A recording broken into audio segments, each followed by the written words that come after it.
これが、世界遺産の原爆ドームです。で、あそこの橋が相生橋っていうんですけど、飛行機から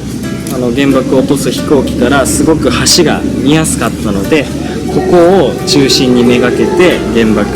を落としたと言われています。なので、しっかりした作りになっているので、やっとこれだけ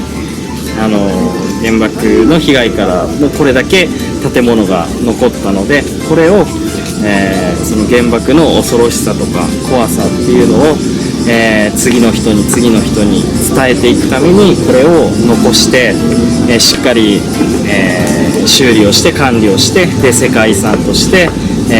受け継いでいくっていうような意味を込めてこの原爆ドームが、作られました。